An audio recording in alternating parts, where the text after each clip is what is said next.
16th century की शुरुआत में पूरे यूरोप के अंदर ज्यादातर मसालों का ट्रेड डच मर्चेंट के हाथों में पहुंच गया था और वो दिन पर दिन मनमांगे ढंग से मसालों की कीमतें बढ़ाते चले जा रहे थे। यही से शुरुआत हुई ईस्ट इंडिया कंपनी की, जिसे लंदन में 25 ट्रेडर्स ने मिलकर दिसंबर 31, 1600 को बनाया। शुरुआत में इस जॉइंट स्टॉक कंपनी का नाम governor and company of merchants of London रखा गया। इस कंपनी को इंग्लैंड के रॉयल चार्टर के तहत फॉर्म किया गया था, जिससे ये company east Indian spice market में अपनी ट्रेडिंग शुरू कर सके। अपने ऑफिसर्स के साथ ईस्ट इंडिया कंपनी ने इंडोनेशिया में पहला कदम रखा था और साल 1601 में कंपनी की पहली फैक्ट्री लगाकर यहीं से ट्रेड करना शुरू कर दिया था। लेकिन इस समय इंडोनेशिया के अंदर डच, पोर्चुगीज और स्पेनिश कंपनियां पहले से ट्रेड कर रही थी, जिनका आपस में ही काफी कॉन्फ्लिक्ट देखने को मिल रहा था। ईस्ट इंडिया कंपनी के आने के बाद से उनका ट्रेड और कम होने लगा था, जिसका रिजल्ट ये हुआ कि स्पेनिश ट्रेडर्स और ईस्ट इंडिया कंपनी के बीच कॉन्फ्लिक्ट स्टार्ट हो गया। कॉन्फ्लिक्ट को अवॉइड करने के लिए ईस्ट इंडिया कंपनी को मजबूर होकर इंडोनेशिया छोड़कर दबे पांव भागना पड़ा। अब ईस्ट इंडिया कंपनी के पास दो ही ऑप्शंस थे, या तो वो कंपनी को बंद कर दे या व्यापार के लिए कोई अलग जगह तलाश करे। इसलिए इंडोनेशिया में व्यापार ठप होने के बाद ईस्ट इंडिया कंपनी ने अपना रुख भारत की तरफ मोड़ दिया। 24 अगस्त 1608 को ईस्ट इंडिया कंपनी के ऑफिसर से भरा हुआ एक हेक्टर शिप गुजरात के सूरत में उतरता है और उस समय इस कंपनी को कैप्टन विलियम हॉकिंस लीड कर रहे थे। ये वही समय था जब इंडिया के ज्यादातर हिस्सों पर मुगल एम्पायर का कब्जा था। देश के अंदर कोई विदेशी बिना परमिशन के ट्रेड नहीं कर सकता था। उस समय मुगल एम्परर जहांगीर ने आगरा को अपना कैपिटल बना रखा था। उनकी गवर्नेंस के सारे काम आगरा से ही होते थे, जिस कारण ईस्ट इंडिया कंपनी को अगर देश में ट्रेड करना था तो जहांगीर की परमिशन जरूरी थी।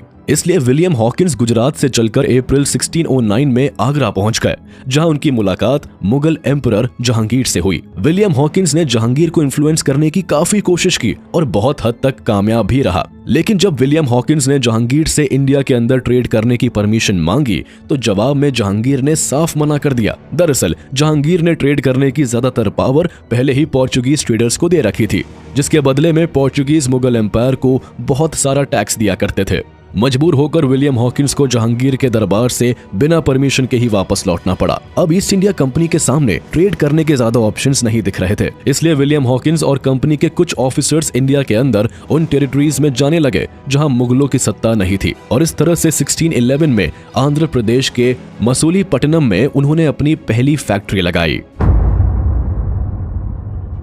1612 में ट्रेडिंग की पॉसिबिलिटी तलाश करते करते ईस्ट इंडिया कंपनी के ट्रेडर्स सूरत के आसपास घूमते रहे। घूमते घूमते ये ट्रेडर्स सूरत से 12 किलोमीटर दूर स्वाली नाम के गांव में पहुंच गए, जहां पहले से ही पोर्चुगीज ट्रेडर्स मौजूद थे। उस समय स्वाली पर पोर्चुगीज ट्रेडर्स की मोनोपोली थी, इसलिए ईस्ट इंडिया कंपनी की एंट्री की बात उनके बर्दाश्त के बाहर हो गई और पोर्चुगीज ट्रेडर्स ने कंपनी के दो ट्रेडर्स पॉल कैनिंग और विलियम चेम्बर को अरेस्ट कर लिया। सिचुएशन संभालने के लिए ईस्ट इंडिया कंपनी की ओर से थॉमस बेस्ट नाम के एक ऑफिसर को सूरत भेजा जाता है, लेकिन सूरत के अंदर पोर्चुगीज ट्रेडर्स पहले से पावर में थे और उनका बिजनेस भी पीक पर था। साथ ही उनके पास अपनी मिलिट्री भी मौजूद थी। ये देखकर थॉमस बेस्ट ने सीधे पोर्चुगीज ट्रेडर से उलझना सही नहीं समझा और इस मामले को लेकर थॉमस बेस्ट सीधे वहां के गवर्नर सरदार खान के पास पहुंच गया।